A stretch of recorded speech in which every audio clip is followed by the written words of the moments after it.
दिल्ली के लाल किले पर हुए ब्लास्ट को लेकर आम आदमी पार्टी के राज्यसभा सांसद संजय सिंह ने सरकार पर जमकर हमला बोला है। उन्होंने कहा कि प्रधानमंत्री नरेंद्र मोदी को अपनी भूटान यात्रा रद्द कर देनी चाहिए थी और देश की चिंता करनी चाहिए थी। संजय सिंह ने कहा, लाल किले पर हमला देश के गौरव पर हमला है और प्रधानमंत्री इस समय विदेश में होना दुर्भाग्यपूर्ण की बात है। उन्होंने प्रधानमंत्री के 9 मई 2025 के बयान का हवाला देते हुए कहा कि देश के ऊपर कोई भी आतंकी हमला एक युद्ध माना जाएगा, लेकिन इस बयान पर अमल नहीं हो रहा है। उन्होंने कहा कि सरकार को आतंकवाद के खिलाफ सख्त कार्यवाही करनी चाहिए और देश की सुरक्षा को प्राथमिकता देनी चाहिए। उन्होंने कहा कि इस हमले में 9 लोगों की जान चली गई और कई लोग घायल हुए हैं। दिल्ली पुलिस ने इस हमले के संबंध में जानकारी शुरू कर दी है, लेकिन अभी तक किसी भी आतंकी संगठन ने इसकी जिम्मेदारी नहीं ली है।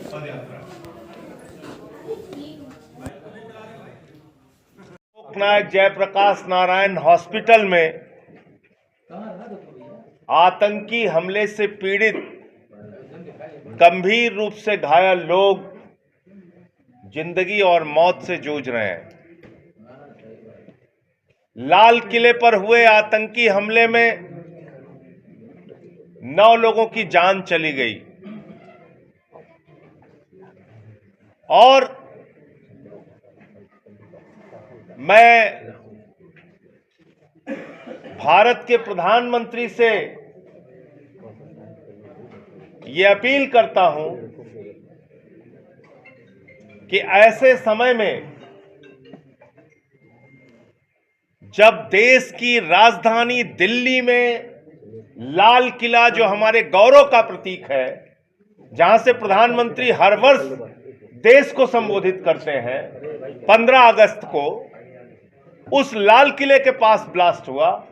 आपको अपनी भूटान की यात्रा स्थगित करनी चाहिए और हिंदुस्तान के सुरक्षा की चिंता करनी चाहिए।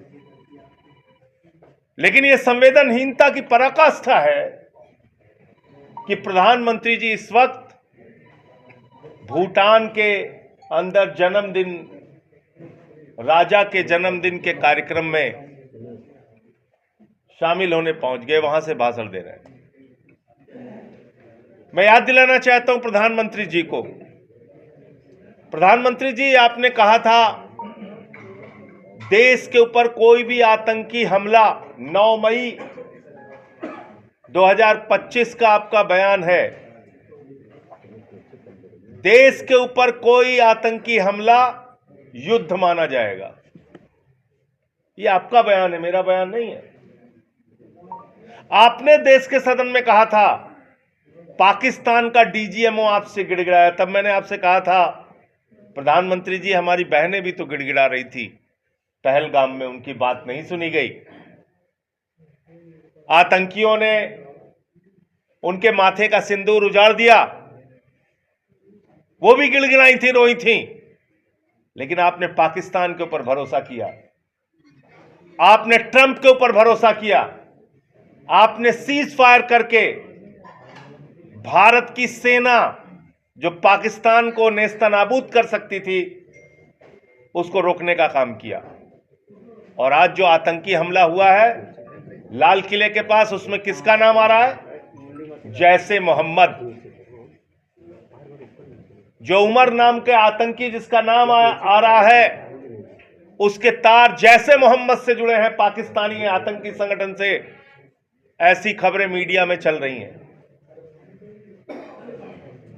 अब आप क्या करेंगे? ट्रंप के सामने जाके बच्चों की तरह शिकायत करेंगे, अंकल अंकल देखो हमारे ऊपर फिर से हमला हो गया, या पाकिस्तान को मुंह तोड़ जवाब देंगे? देश आपसे जानना चाहता है।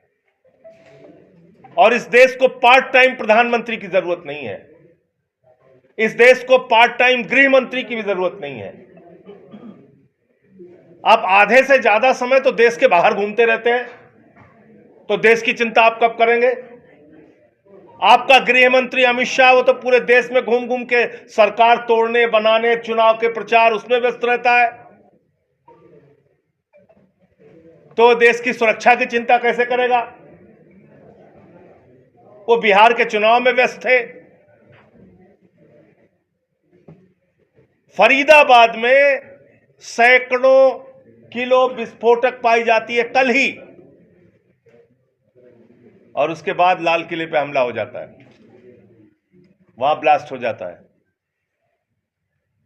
तो क्या इसका मतलब जो खुफिया जानकारी आपके पास थी, जिसके आधार पर फरीदाबाद में इतना बड़ा विस्फोटकों का जखीरा, हथियारों का जखीरा पकड़ा गया, क्या उसके बाद भी आपने कार्रवाई करने में हीला हवाली की और कहां की?